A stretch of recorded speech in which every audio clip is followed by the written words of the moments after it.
So this is going to be a fun one. Who's going to be best in the world at the end of the June-July test window? I'm going to do a bit of a prediction, but it's more of a bit of a scenario thing, a bit more fun, playing around with the algorithm of the world rankings, see what comes out.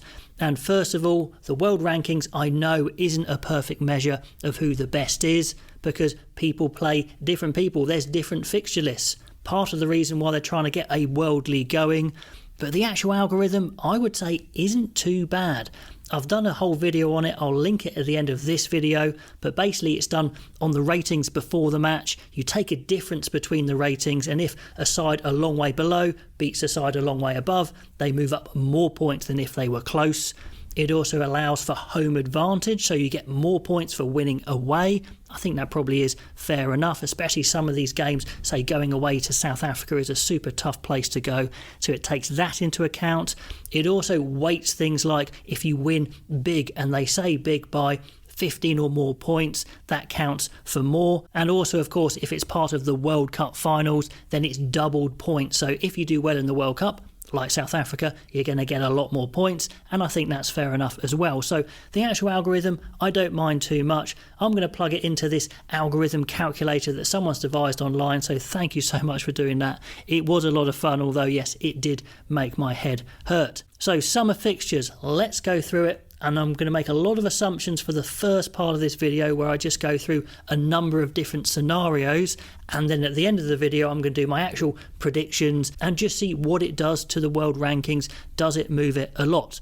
Now, I know a couple of years ago the average score in global rugby was 27-24, so I'm kind of going to go for that for a win just for now until the end.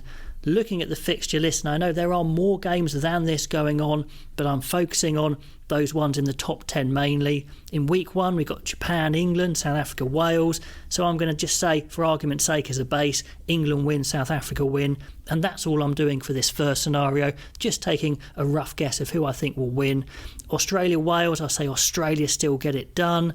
Canada, Scotland, Scotland win. Now, definitely note here that Scotland's summer fixtures are a lot easier on paper than all the others, and I think that's fair enough. I think maybe they'll go on a bit of a development tour, maybe leave some big players behind like Finn Russell, and try and develop a bigger squad, which definitely has a place. But for world rankings, they can't climb at all. It doesn't matter if they win all their games by a lot, they're not going to be climbing anything. If they lose games, they could drop down, but very different to the other Northern Hemisphere sides that I follow quite closely, Wales, England, Ireland. They've got super tough opposition, so a definite contrast there. But anyway, Scotland win versus Canada, I'm saying Scotland win all those games. New Zealand, England, I'm saying New Zealand win. I'm saying Ireland take the first test against South Africa, catch them a little cold, and then South Africa come back and win the second one. France, I'm saying they actually win both of their matches against Argentina, or that could be close.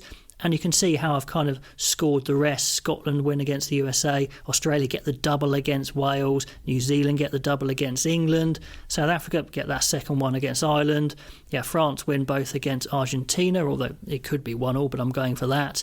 And then Australia, then Scotland win again. New Zealand beat Fiji. South Africa beat Portugal. I'm saying Italy beat Japan. That one could be super, super close, but just from what we're seeing in the Six Nations, I'll say Italy for now, but that could be the best match of the summer.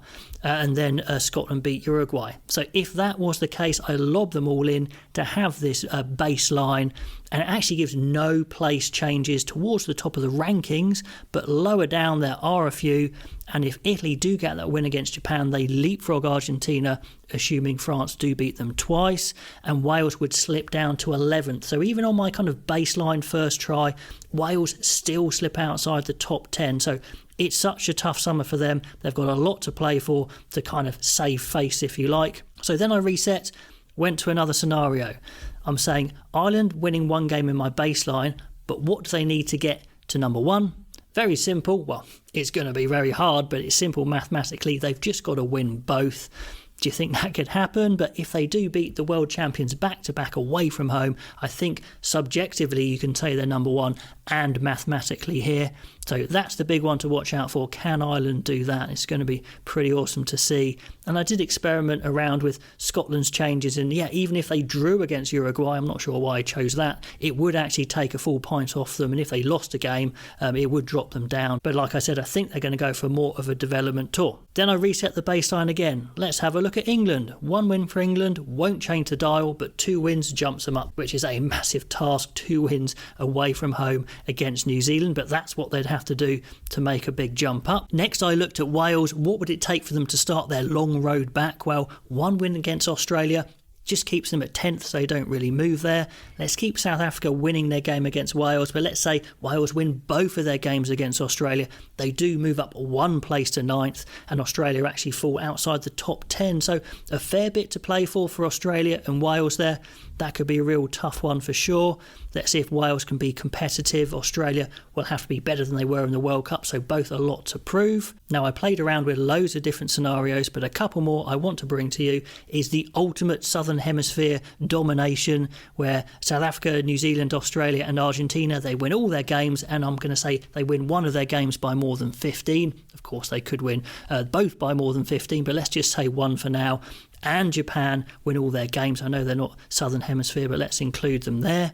So what happens is South Africa extend their lead at the top, and New Zealand leapfrog Ireland to second. Argentina and Australia, they all climb a place, and Wales would slip to a record low of 12th. So that could happen. So plenty of jeopardy for Wales in this summer, as I've said already. Now let's go for the opposite and go in Northern Hemisphere dreamland. You may need a good imagination, but let's say it's a sweep for the Six Nations teams. They win their big games, and one of them by more than 15, so a bit of a reverse.